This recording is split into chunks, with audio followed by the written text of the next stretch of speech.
I've always believed in paying attention to details. The small things, like the way a person shifts in their chair when they lie, or how their eyes dart away at the wrong moment. The way a smile can be too perfect, too rehearsed.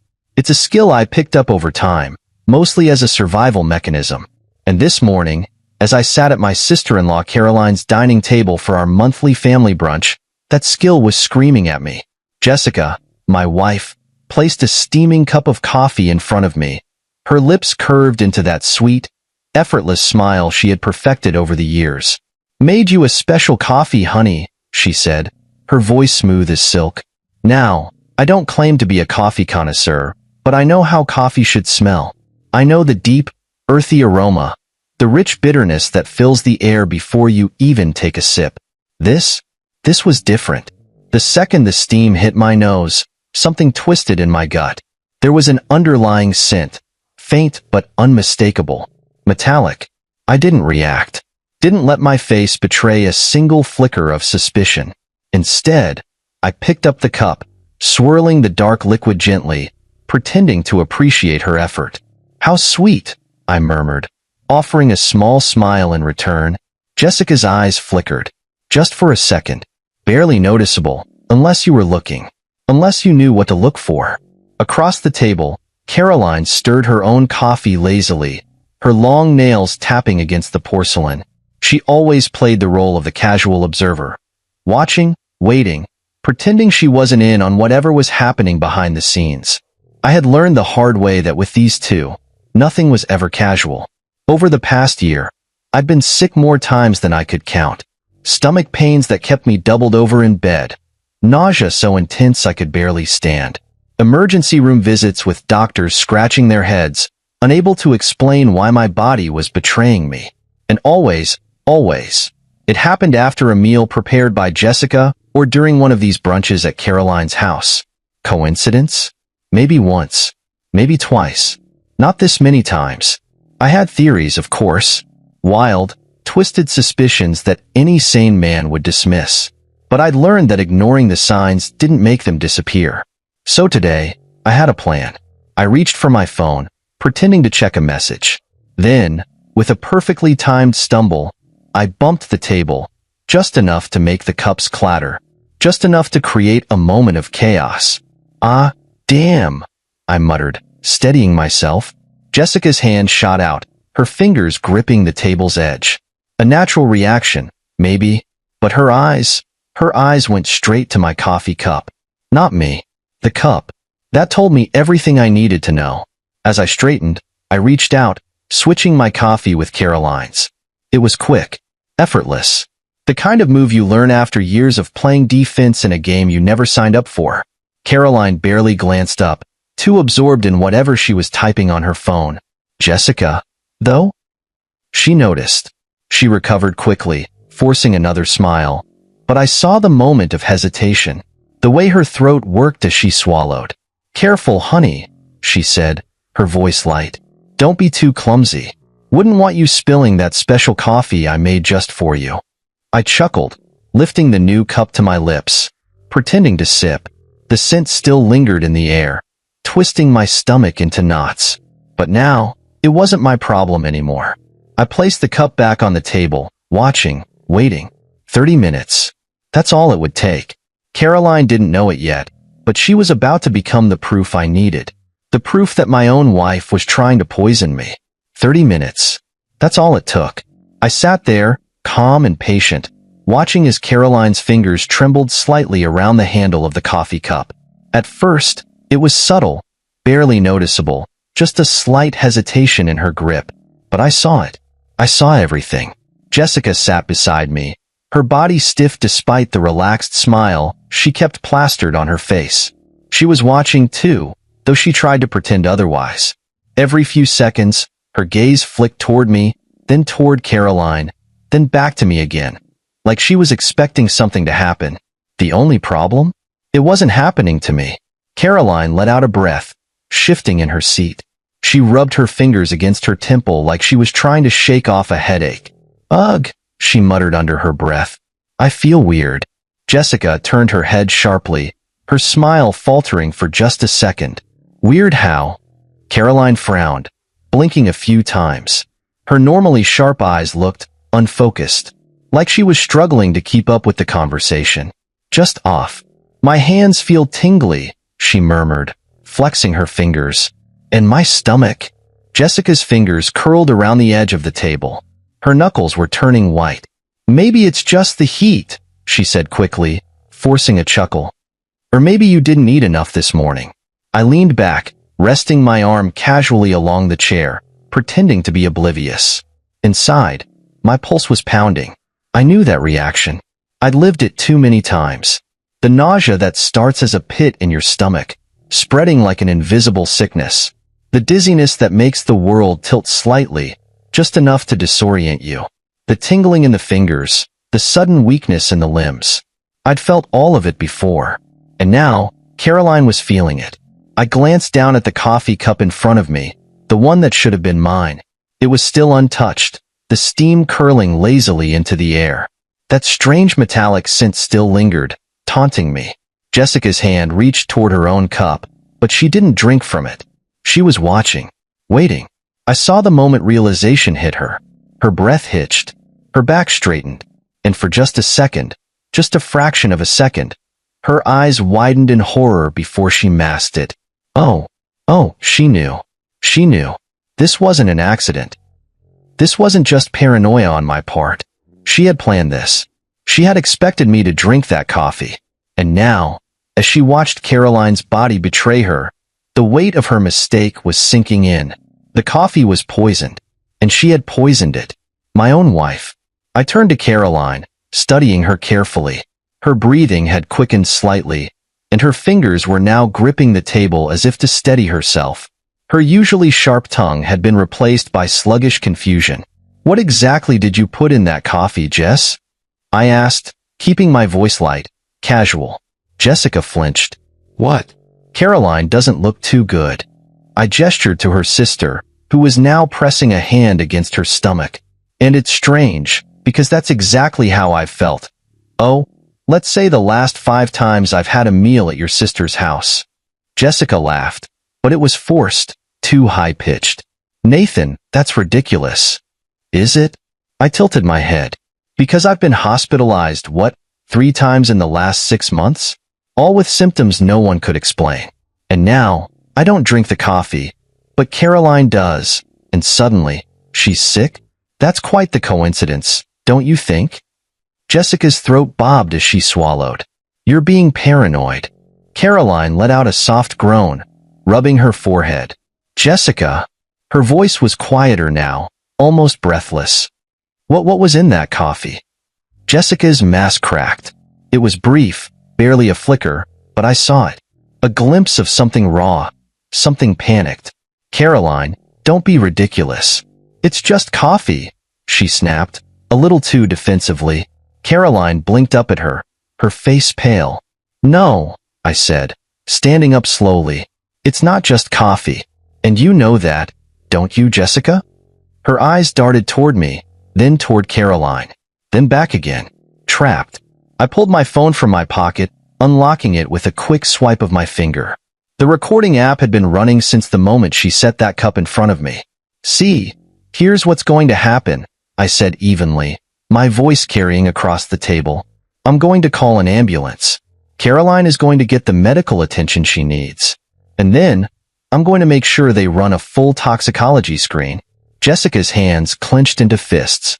You're blowing this out of proportion, she hissed. Am I? I raised a brow. Then why do you look like you just saw a ghost? She didn't answer. Caroline exhaled shakily. Jessica. Her voice trembled, her fingers pressing against her chest. Tell me the truth. Did you put something in that coffee? Jessica's lips parted, but no words came out. She didn't need to say it. Her silence was the answer. I pressed the call button. 911. What's your emergency? Yes, I said, my voice steady. I need an ambulance at 1207 Willow Creek Drive. My sister-in-law appears to be having a severe reaction to something in her coffee. Jessica's breath hitched. She had lost control of the situation. And now? Now, it was my turn to see how far this would go. The moment I hung up with 911, The air in the dining room grew suffocatingly thick. Jessica's face had lost all its color, her fingers clenched into trembling fists at her sides. Caroline groaned, her forehead damp with sweat, gripping the edge of the table like she was trying to anchor herself to reality. I watched Jessica carefully. She was too quiet, not rushing to Caroline's side, not trying to comfort her, not showing the panic of a loving sister watching her sibling suffer. No, she was calculating. Her mind was working overtime, trying to figure out how to talk her way out of this. I wasn't going to give her the chance. You were never expecting me to make this call, were you? I said, my voice calm but firm. You thought I'd be the one slumped over this table, too dizzy to think, too weak to fight back. Jessica flinched, her lips pressing into a tight line. You're being ridiculous, she muttered, but her voice lacked conviction. This is just, Caroline probably just has a low tolerance for caffeine. I let out a humorless laugh. Right. Because caffeine poisoning looks exactly like the symptoms I had last month. In the month before that. In the month before that. Jessica's nostrils flared. Nathan, stop it. I took a slow step toward her, lowering my voice. No. You stop it. No more gaslighting. No more brushing things off. I know what's been happening to me. And now, so does she. I gestured toward Caroline, who was now visibly shaking. And guess what, Jessica? You made a mistake today. You tried to poison me again. And now, the wrong person drank it. So tell me, what was in that coffee? Jessica's eyes darted toward the front door, as if she was considering bolting. That's when Caroline, her breath coming in sharp gasps, spoke. Jess, what did you do? Jessica whipped her head toward her sister, her panic morphing into something sharper, something almost desperate. Nothing. I didn't do anything, she snapped. Then why do you look so scared? I asked, tilting my head. You should be worried about Caroline right now, right? But you're not. You're worried about something else. Jessica turned to me, her eyes dark and frantic. Nathan, just think for a second. Why would I ever try to hurt you? I took another step forward. That's the question, isn't it? Caroline let out a shaky breath, her fingers curling weakly against the table. Oh my God, she whispered, realization dawning on her face. The board meeting. Jessica froze. And there it was, the crack in her armor. I felt something cold settle in my chest. I had suspected, but now, I knew. Caroline's voice was weak, but her words cut through the tension like a blade. That's why, isn't it? That's why you've been doing this to Nathan. She lifted her head, eyes glassy but filled with betrayal. You wanted him out of the way. Jessica clenched her jaw. You don't know what you're talking about. Caroline let out a bitter, rasping chuckle. Oh, I think I do. She turned to me, eyes flickering with something I hadn't expected, guilt. Nathan, I should have seen it. I should have known. I frowned. Known what? She swallowed hard. Jessica's been after your position at work for months. I exhaled slowly, my fingers curling into fists. Of course, the Henderson account, the biggest client of the year, the contract that had the potential to change everything. And I was leading the pitch. Jessica worked at the same firm, but she'd been struggling to land major accounts. She was good at what she did, but she didn't have the reputation I had built over the years. And Henderson? They had requested me personally. She must have seen it as a threat. She must have thought I was in her way. Caroline's voice was thick with regret. She kept saying how unfair it was that you were stealing opportunities from her. How she was the one who deserved to be handling the firm's biggest clients. She let out a breathless, humorless laugh. I thought it was just talk. I didn't know she'd actually... Her voice broke off with a pained shudder. Jessica's hands were trembling now. It wasn't supposed to be like this, she whispered. I stared at her. What wasn't supposed to be like this? She looked up at me, something raw and desperate in her eyes. You weren't supposed to figure it out. A cold, empty silence stretched between us. You were just supposed to miss the meeting, she admitted, voice barely above a whisper. Just one meeting. Just one. So they'd think you were unreliable. So they'd let me take the lead instead. Her voice cracked. But you kept bouncing back. No matter what I did. You kept showing up. And then they gave you the next big account. And then the next. And the next. Her breath came in short, angry gasps. Do you know what it's like to work twice as hard, only to be overlooked again and again? She snapped, her voice rising. To have everything you deserve handed to someone else? I stared at her in disbelief. Deserve? You think you deserve my job? Jessica's face twisted with something ugly. Yes, she spat. I do. Because I work just as hard as you. But nobody ever notices me when you're in the room. I'm always just Jessica. Just another employee. Just your wife. Asterisk. She let out a shaky breath. I thought if you got sick just once, just one time, I'd finally get my chance. My stomach turned. Caroline let out a wheezing, pained laugh. Well, congratulations, she croaked. You got your chance. And now, you're going to prison for it. Jessica's face twisted in panic. Caroline, no. I didn't mean for this to happen. Shut up, I snapped, my voice like ice. Jessica flinched. I pulled my phone out again, tapping the screen. I recorded everything, I said coldly. You just confessed to poisoning me. Her eyes went wide. No, I didn't mean. Doesn't matter, I interrupted. You said it, and the police are already on their way. Jessica's face twisted into something I barely recognized.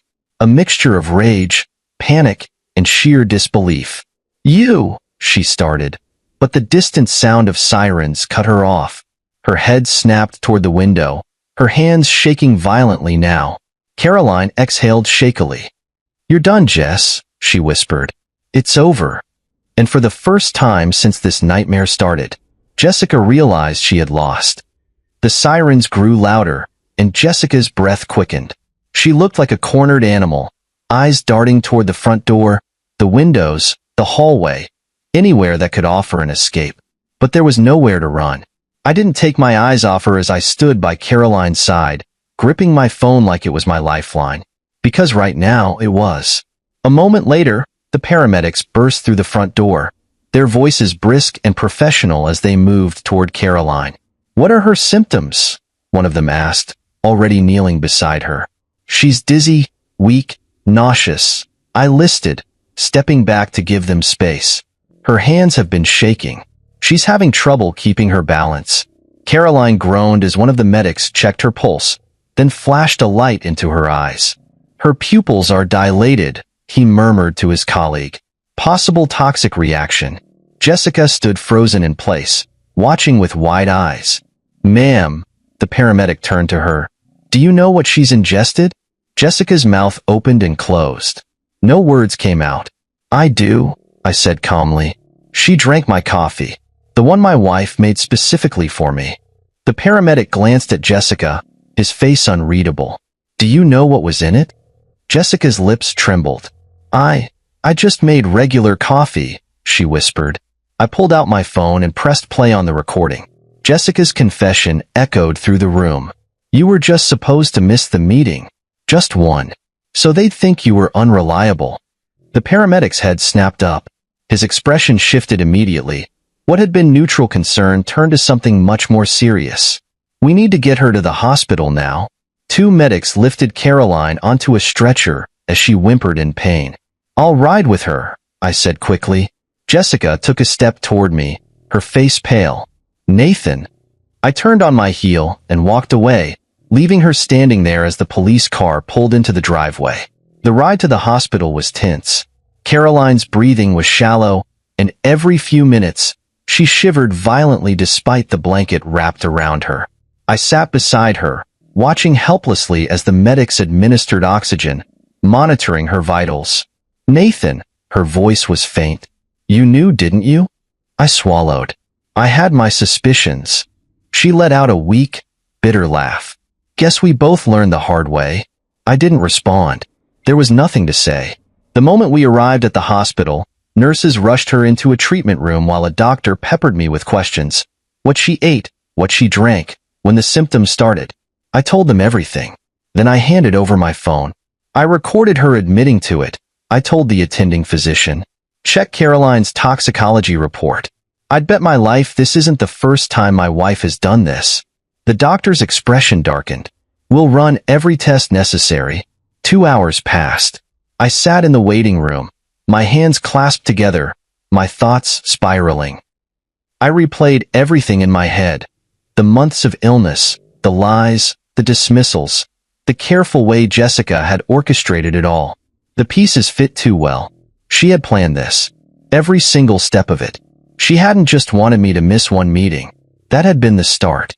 But when that failed, she had escalated. Each time, the symptoms grew worse. She had been slowly pushing, testing, seeing how far she could go without getting caught. And now, finally, she had gone too far. A door swung open, pulling me from my thoughts. Dr. Phillips, a tall woman with sharp eyes and silver-streaked hair, walked toward me. "She's stable," she said without preamble. "We were able to flush most of the toxins from her system. She's weak, but she'll recover." I exhaled a breath I hadn't realized I was holding. "And?" Dr. Phillips studied me for a moment. "You were right to be concerned. The toxicology report confirmed the presence of a non-lethal but highly potent compound, one that shouldn't be in any food or drink. We're running further analysis, but the initial results are alarming." My jaw clenched. "How alarming?" She hesitated, then handed me a tablet.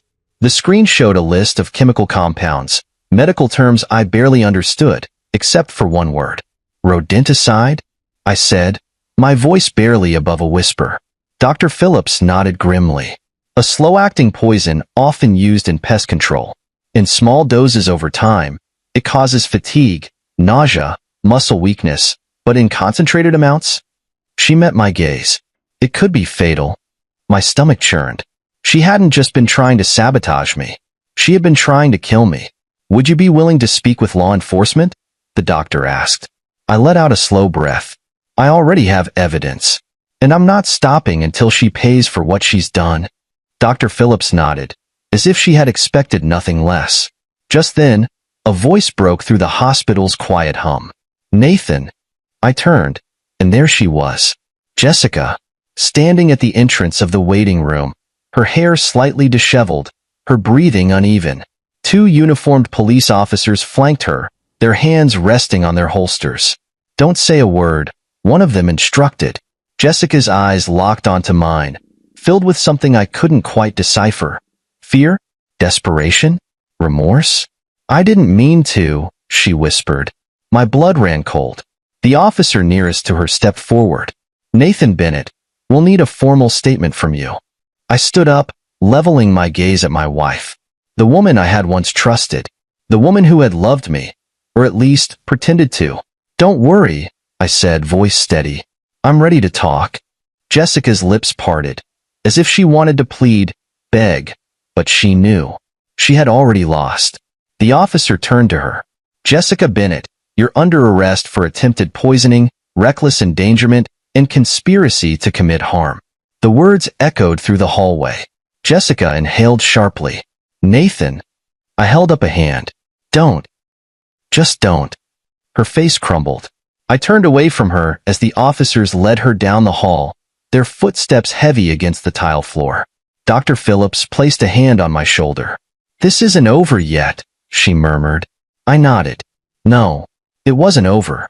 But for the first time in a long time, I wasn't the one at risk. Jessica was. And she was going to pay for what she had done. The hospital's fluorescent lights buzzed faintly above me as I walked into the small, sterile interrogation room. The walls were painted a dull beige, the air heavy with an unsettling stillness. Across the metal table, Jessica sat, her wrists handcuffed, her posture stiff. She looked different. Not just physically, though the stress of the last few hours had certainly taken its toll. Her hair was messier than I'd ever seen it, her eyes rimmed with exhaustion. But it was something deeper. For the first time in our marriage, she looked small. Jessica had always been calculated, always controlled. She was the kind of woman who never let a single strand of hair fall out of place, who could walk into a room and command attention with a single glance. But now, she was sitting in a police interrogation room, waiting to hear just how much of her life was about to collapse. I sat down across from her, folding my hands on the table. She didn't meet my gaze. "Why, Jessica?" I asked, my voice low but firm. Her shoulders tensed. "Don't act like you don't know," she muttered, still refusing to look at me. "I want to hear it from you." Jessica let out a breath, sharp, shaky. "I already told you. It wasn't supposed to be like this." I scoffed. "Oh, right. You only meant to make me sick, not kill me. That makes it so much better." She flinched at the sarcasm in my voice, but I didn't care.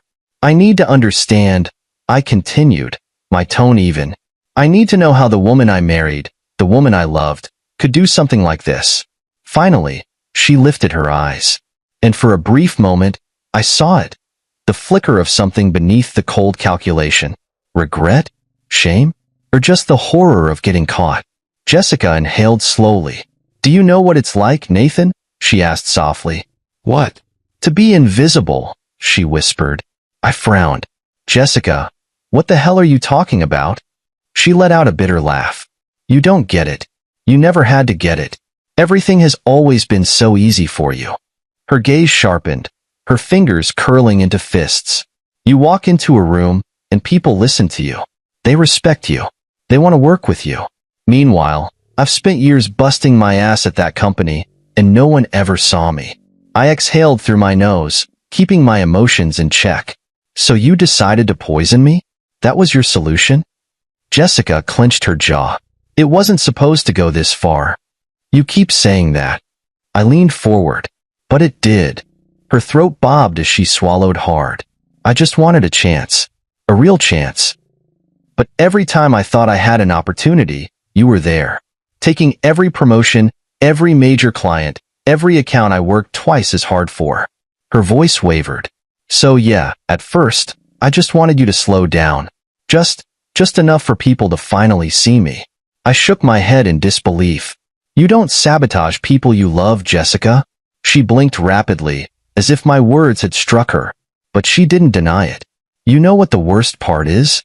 I asked, my voice growing rough. "I trusted you. Even when I started getting sick, I never wanted to believe that it could be you." Jessica's face twisted, her jaw tightening. "And yet, you did." I narrowed my eyes. "Because the truth was impossible to ignore. You made sure of that." Silence stretched between us, thick with all the things left unsaid. Then, quietly, Jessica spoke again. "And Caroline?" I tilted my head. "What about her?" She let out a slow breath. "Is she going to be okay?" For the first time since this started, Jessica looked genuinely afraid. Not for herself, but for Caroline. "She's stable," I said carefully. "But she could have died, Jessica." Her lips parted slightly, her hands trembling against the table. "She wasn't supposed to drink it," she murmured, almost to herself. "It was never meant for her." I leaned forward. "And I was never supposed to figure it out. But here we are." Jessica's gaze met mine, and for the first time, I saw real remorse in her expression. But it wasn't enough. Not even close. "Do you regret it?" I asked. She exhaled sharply. "Getting caught?" "Yes." I let out a cold laugh, shaking my head. "Of course. Because if I had just gone along with it, if I had kept drinking whatever you put in front of me, I'd still be sick. You'd still be winning. Right?" Jessica didn't answer. That's what I thought. Another long silence passed. Then Jessica took a deep breath, squaring her shoulders. "I should talk to my lawyer," she muttered. I stared at her for a moment, then nodded slowly. "Yeah, you should." I stood up, pushing the chair back.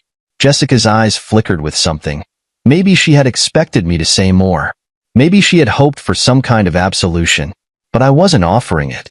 Not after everything. "I'm done, Jessica." My voice was firm, unwavering. "You made your choices. Now you have to live with them." She didn't argue, didn't beg. She just watched as I turned and walked out the door. The second I stepped into the hallway, the weight on my chest lifted. Jessica had spent months trying to tear me down, trying to make me weak, but she hadn't won. I was still standing. And now? Now, I was ready to watch her fall. The moment I walked out of that interrogation room, I knew there was no going back. Jessica's betrayal was no longer a suspicion or a nightmare that haunted me in the quiet hours of the night. It was real, and now, she was going to pay for it. Detective Morrison, the lead investigator, met me just outside the room. He was a tall, broad-shouldered man with tired eyes, the kind of cop who had seen far too much of the worst parts of humanity. "Well," he said, exhaling as he flipped through a small notepad. "That was interesting." I crossed my arms. "You heard everything?" He nodded. "Every damn word." Jessica's confession, what she said, what she didn't say, was enough to confirm what I already knew. This wasn't just some misunderstanding or a desperate woman making a mistake. It was intentional. Morrison shut his notepad and gave me a long, assessing look. "We're moving forward with formal charges. But we need more than just her words to ensure this sticks in court." I squared my shoulders. "What do you need?" He motioned for me to follow him down the hall. "We've already gotten a warrant for a search of your home," Morrison explained as we walked. "If she's been poisoning you for months, she had to keep whatever she was using somewhere. The toxicology report from your sister-in-law already confirmed foreign substances in her system, ones that don't just end up in coffee." I clenched my jaw. "So, if we find the source, then we have a rock-solid case," Morrison confirmed. We reached the main hospital entrance, where two uniformed officers stood beside their patrol car, waiting. My heart pounded against my ribs as the reality of the moment settled in. Jessica's life, the one she had so carefully built, so desperately protected, was about to come crumbling down. And for the first time, I didn't care. When we arrived at the house, it was surreal walking into what had once been my home. The officers moved through the rooms with practiced efficiency, opening cabinets, drawers, even checking behind the fridge. I stood in the doorway of our bedroom, watching as one of the officers went through Jessica's nightstand. "You lived with her every day," Morrison said beside me. "Did she ever seem nervous? Like she was hiding something?" I let out a slow breath. "She was careful. Very careful. She never left anything obvious out in the open. But I knew Jessica, and I knew she wasn't invincible." We moved to the kitchen next. One officer was already digging through the spice cabinet, another checking the pantry. The detective in charge of collecting evidence turned to Morrison. "We've got something." I followed them to the lower cabinet near the sink. The officer pulled out a small black box, setting it carefully on the counter. It looked unremarkable at first, just an ordinary storage container. But when they opened it, the air in the room shifted. Inside were bottles. Small, carefully labeled vials of substances I didn't recognize. Some with their original pharmaceutical labels, others without. Morrison picked one up, his expression darkening. "This," he said, handing it to the evidence tech, "isn't something you buy at a grocery store." I stared at the collection, my stomach churning. All this time, Jessica had been keeping stock of whatever she had been using on me, like I was some experiment. One of the officers handed me a piece of folded paper. "You might want to see this." I unfolded it, my hands tightening around the edges. It was a list. Dates. Dosages. Effects. She had documented everything. Every single time I had fallen ill. Every headache. Every emergency room visit. Every unexplained sickness. Jessica had written it all down, like she was conducting some kind of sick, twisted study. Morrison let out a low whistle. "Well, this is damning." I swallowed hard, feeling my pulse roar in my ears. "You're telling me?" The realization hit me like a truck. She never planned on stopping. If I hadn't switched that cup with Caroline's, if I hadn't started questioning things, would I have survived the next dose? Would she have gone all the way? The thought sent ice through my veins. Morrison motioned to the officers. "Bag all of it. We're done here." Back at the station, I watched from a distance as Jessica was led from her holding cell to a different interrogation room. She didn't fight, didn't try to run, but when she caught sight of me through the window, she hesitated. For just a moment, I saw something flicker in her eyes. Regret? Or just fear of what happens next? Detective Morrison gestured for me to step inside the observation room. From here, I could see and hear everything, but Jessica couldn't see me anymore. He sat across from her, setting the black box on the table with a thud. Jessica's entire body tensed. Morrison leaned forward. "You recognize this, don't you?" She didn't answer. "You kept records," he continued, tapping the sheet of paper I had read earlier. You documented every time you poisoned your husband. The amounts, the effects, even how much stronger you needed to make it each time. Jessica's jaw tightened. Morrison tilted his head. Tell me, Jessica, was there ever going to be a point where you stopped? Or was Nathan just a problem you were planning to permanently remove? She inhaled sharply, but again, she didn't deny it. Morrison sat back, shaking his head. Here's the deal. You're facing multiple charges, and trust me, none of them are going away. The evidence speaks for itself. He gestured to the vials. These chemicals don't just end up in someone's coffee by accident. Jessica's hands trembled slightly in her cuffs. I didn't. I wasn't trying to. Save it, Morrison cut in. The only thing left for you to decide is whether you want to fight this in court or cooperate. Jessica's face twisted, her breath uneven. Morrison didn't press her. He didn't need to. Because we both knew the truth now. There was no coming back from this. Jessica had destroyed her life with her own hands. And as much as part of me wanted to feel sorry for her, I just couldn't. This was justice. The courtroom was silent as the judge entered, his expression unreadable. I sat in the front row, my hands clenched together, watching as Jessica was led inside. She looked different from the woman I had married. Smaller, weaker, as if the weight of her crimes had finally settled on her shoulders. She didn't look at me. Not once. The trial had been long, grueling, and painfully public. The media had gotten hold of the story early on. A successful businessman poisoned by his own wife in a slow, methodical attempt to destroy his career. The details were too sensational for them to ignore. Jessica's defense team had tried everything. They painted her as a woman driven to desperation, overshadowed by her husband's success, pressured by a competitive industry. They argued that she hadn't meant to cause permanent harm, only to level the playing field. But the evidence was overwhelming. The prosecution had laid it all out, piece by piece. 1. The toxicology reports. The substances found in Caroline's system were traced directly to the vials recovered from our home. The slow-acting poison had been used in varying doses, just enough to cause sickness without immediate suspicion. 2. The recordings, my secret recordings from the brunch, where Jessica confessed to sabotaging me, were played for the jury. The sound of her voice, laced with frustration and entitlement, sealed her fate. 3.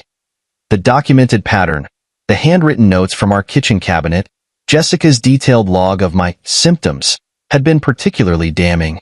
The prosecutors called it a systematic experiment in cruelty. 4. The witness testimonies. Caroline had taken the stand, her voice shaking as she recounted how Jessica had dismissed her concerns over the years. My colleagues from work testified about my unexplained illnesses, my declining health, and how Jessica had subtly planted doubts about my reliability. When the lead prosecutor delivered his closing statement, I knew it was over. This was not an accident, he said firmly, pacing the courtroom floor. This was premeditation. Jessica Bennett did not act out of desperation. She acted out of calculation. She saw an obstacle in her husband, and instead of working harder, she tried to eliminate him. Jessica sat stone-faced as the jury was dismissed to deliberate. It didn't take them long. 2 hours later, they returned. The judge asked the foreperson to read the verdict. My heart pounded in my chest. We, the jury, find the defendant guilty on all counts. Jessica inhaled sharply, her mask finally cracking. I let out a slow breath, closing my eyes for just a moment. It's over. The judge wasted no time. Given the overwhelming evidence, Jessica was sentenced to 25 years in prison without the possibility of parole. The words echoed in the courtroom, a final, undeniable truth. I didn't celebrate. I didn't cheer. Because in the end, no one won. Jessica had lost her freedom, her career, and everything she had once valued. And me? I had lost a woman I had once loved. After the sentencing, I stepped outside the courthouse, the crisp air biting against my skin. Reporters were already swarming, their cameras flashing as they shouted questions. How do you feel now that justice has been served? What would you say to Jessica if you had the chance? I ignored them, because the truth was, I didn't feel anything. Not relief, not anger, not even satisfaction. Just exhaustion. A soft voice pulled me from my thoughts. Nathan. I turned. Caroline stood a few feet away, her face pale but steady. She was still recovering, but she looked stronger than she had that day at the hospital. You okay? I asked. She let out a small, bitter laugh. Am I okay? My sister just got sentenced to prison for trying to poison my brother-in-law. So no, not really. I sighed. Yeah, same here. For a long moment, neither of us spoke. Then Caroline shook her head. I don't understand her, she murmured. She had everything. A good career. A husband who loved her. A life she built from nothing. And she threw it away. I didn't respond right away, because I didn't understand it either. I think, I said finally, Jessica convinced herself that nothing she had was ever enough. Caroline exhaled, rubbing her arms against the cold. You think she regrets it? I thought back to the courtroom, to the way Jessica had stared blankly at the table as the judge read her sentence. I don't know, I admitted, but it doesn't really matter anymore. Caroline nodded. Because in the end, Jessica's regrets wouldn't change anything. She had made her choices, and now, she had to live with them. Months passed. Life slowly moved forward. Jessica's trial had been a spectacle, but soon, people found new stories to obsess over. The headlines faded. The whispers at work quieted. And I healed. It wasn't instant. It wasn't easy. But day by day, I rebuilt. The Henderson account, the very contract Jessica had tried to sabotage, ended up solidifying my career. After hearing about the trial, the firm doubled down on their trust in me, offering more opportunities, more clients, more success than I had ever imagined. Jessica had tried to destroy me, and in the end, all she had done was make me stronger. 1 year later, I stood at the podium of a corporate event, staring out at the sea of faces in front of me. I had been invited as a keynote speaker, a recognition of my resilience, my work ethic, my success. As I stepped up to the microphone, I let the moment settle. Then, I spoke. Success isn't just about talent or hard work, I began. It's about integrity. It's about the relationships we build, the trust we earn. I paused, my mind flickering back to everything I had been through. Sometimes, I continued, the biggest obstacles in our lives come from the people closest to us. And when that happens, we have two choices. We can let it break us, or we can let it fuel us. A quiet murmur ran through the crowd. I smiled faintly. I chose to rise, I finished. And I'm standing here today because of it. The room erupted in applause. And as I stepped away from the podium, shaking hands with my colleagues, I realized something. I had survived. Jessica had tried to take everything from me. But in the end, I was the one who won. 1 year. It had been exactly 1 year since the trial ended. 1 year since Jessica had been sentenced to 25 years in prison. 1 year since I had walked out of that courthouse, carrying the weight of betrayal, relief, and exhaustion all at once. And yet, despite everything, I was still here. Stronger. Thriving. I took a slow sip of my coffee, the first cup I had truly enjoyed in a long time, before setting it down on the polished mahogany desk in front of me. My office was quiet, save for the distant hum of traffic outside the high-rise window. The skyline stretched before me, a reminder of how much had changed in just 12 months. A year ago, I had sat in this very chair, my mind clouded with doubt, betrayal eating away at me like a slow poison. My career had been in shambles, my personal life even worse. I had spent months questioning everything, how I could have been so blind, how I had let someone I loved so deeply turn against me. But that was then. And now? Now, I was at the top of my game. After the trial, the Henderson account, the very project Jessica had tried to sabotage, became one of the most successful campaigns our firm had ever handled. Clients took notice. My reputation grew. And as Jessica faded into irrelevance, I rose higher than ever before. Nathan? I glanced up from my desk as my assistant, Lauren, stepped into the office. You have a call online too. It's from Nashville State Correctional. I went still. I didn't need to ask who it was. Jessica. I hadn't spoken to her since the trial, hadn't written, hadn't visited, hadn't acknowledged her existence. And yet, here she was, reaching out from the prison cell she had so carefully crafted for herself. Lauren hesitated. Want me to tell them you're unavailable? I stared at the blinking light on my phone, debating. Then I nodded. Yeah, do that. She gave me a knowing look before disappearing down the hall.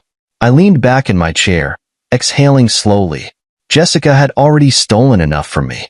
My time, my trust, my peace of mind. I wasn't about to give her another second. That evening, I met Caroline for dinner. It had become a tradition of sorts, checking in with each other, making sure we were both healing in our own ways. She had struggled after the trial, too. Losing her sister had left a void in her life, even after everything Jessica had done. Guess who called me today? I said as I poured her a glass of wine. She didn't even hesitate. Jessica?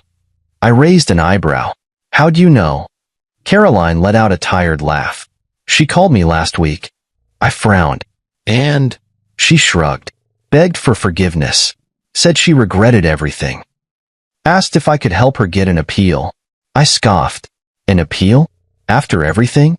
Caroline swirled the wine in her glass. Yep. She swears she wasn't in her right mind. That she never meant to hurt you. I studied her carefully. Do you believe her? She hesitated, then sighed.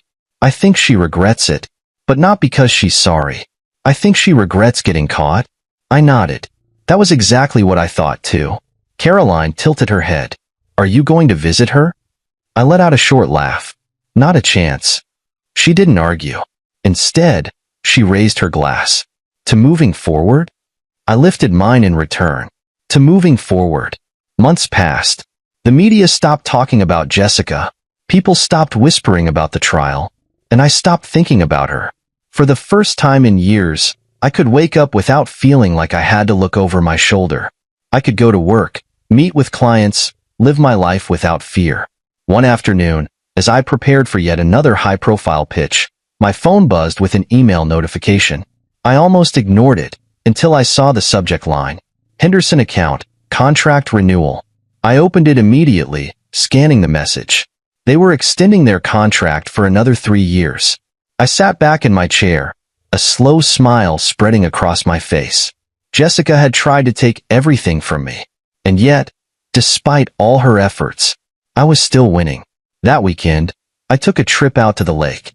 I hadn't been back since before everything happened, but standing there, watching the water ripple under the afternoon sun, I felt a sense of peace I hadn't felt in a long time.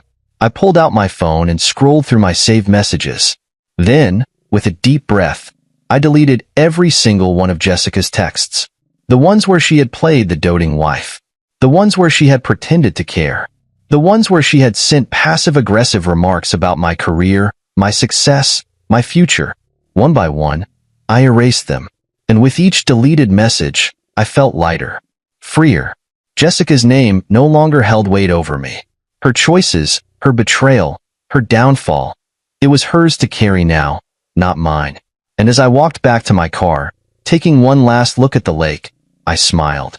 Not because I had won, not because she had lost, but because, after everything, I had finally found what she never could. Peace.